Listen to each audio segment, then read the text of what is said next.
pagi murid-murid. Hari ini kita akan belajar buku teks BM muka surat 79, 80 dan 81. Kita mula dengan muka surat 79. Dalam muka surat ini kita akan masuk kepada tema baharu, yaitu tema 6, menghargai budaya bangsa.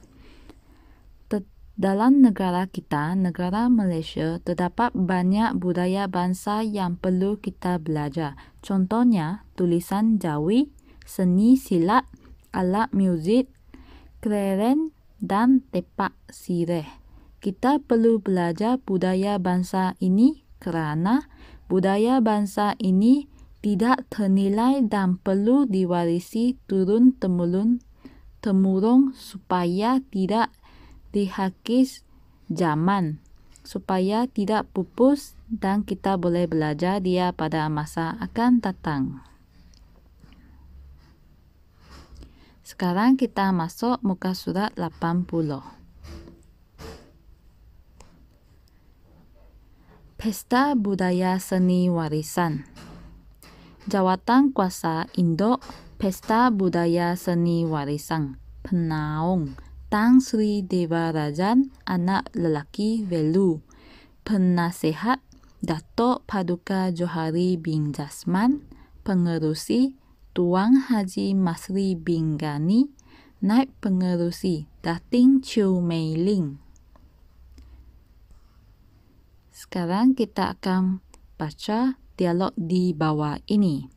Tan Sri Devarajan, Datuk, apakah pandangan Datuk tentang persiapan majlis kita ini? Datuk Paduka Johari, saya fikir persiapan ini ialah yang terbaik pernah kita lakukan, Tan Sri. Tan Sri Devarajan, tahniah Tuan Haji kerana dapat mengetengahkan budaya seni warisan dengan amat baik. Tuan Haji Masri, terima kasih Tan Sri. Kejayaan ini hasil kerjasama penduduk taman. Datin Chiu Mei Ling, Tuan Haji, kejayaan juga berpunca daripada sokongan padu Tan Sri dan Datuk Paduka serta semua ahli jawatan kuasa. Okay, murid-murid, tahukah perkataan merah ini bermaksud apa? Perkataan berwarna merah ini ialah kata panggilan hormat. Kata panggilan yang kita guna untuk memanggil seseorang. Contohnya, Tan Sri, Tuan Haji, dan Datuk Paduka. Sekarang, murid-murid boleh baca sekali lagi dialog ini dengan pause video ini. Selepas membaca petikan tadi, sekarang kita masuk kepada muka surat 81. Pesta Budaya Seni Warisan.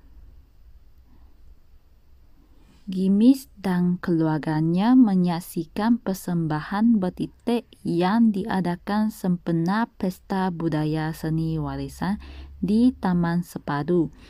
Persembahan ini dijayakan oleh kumpulan budaya suku kaum Bajau dari Sabah.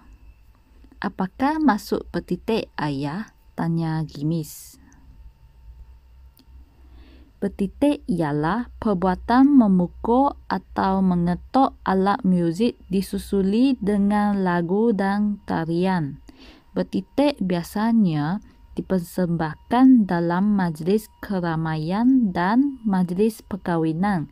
Jelas Encik Paulus.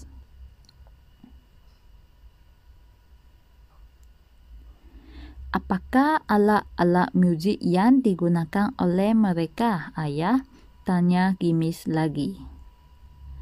Alat-alat muziknya ialah gong, gendang, badil, dan kuling tangan. Alat-alat ini dimainkan oleh 6 orang pemuzik. Mereka mendendangkan lagu-lagu dalam irama bajau yang unik dan menghiburkan, sambung Encik Paulus. Ayah, mengapakah kita patut mengekalkan bertitik ini? Tanya Gimis. Kita patut mengekalkan bertitik ini kerana bertitik ialah budaya seni yang diwarisi turun-temurun. Bertitik ini dapat merapatkan kita kepada budaya serta adab resam kaum-kaum lain di Malaysia, jawab Encik Paulus. Okay, sekarang murid-murid boleh baca sekali lagi petikan ini dengan melihat atau menonton video ini.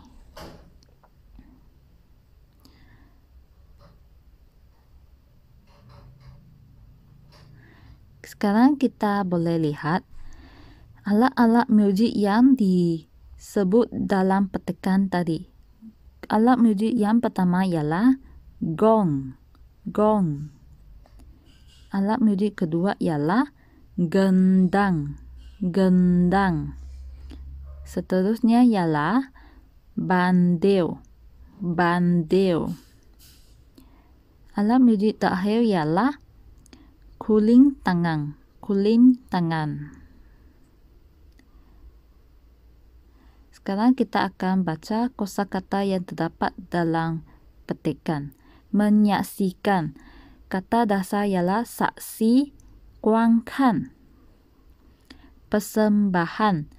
Kata dasar dia ialah sembah, biaoyan.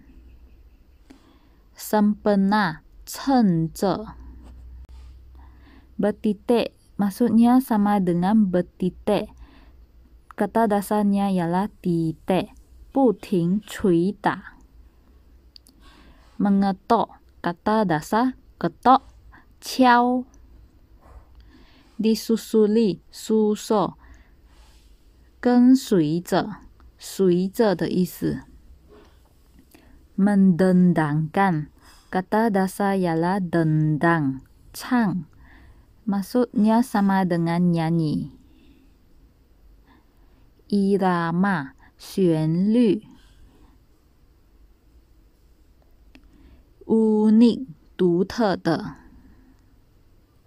Menghiburkan, kata dasar hibur, 使人愉快的或者开心的。Mengekalkan, kata dasar ialah kekal, 让一个东西持久。patut, 应该 ataupun sama maksud dengan harus.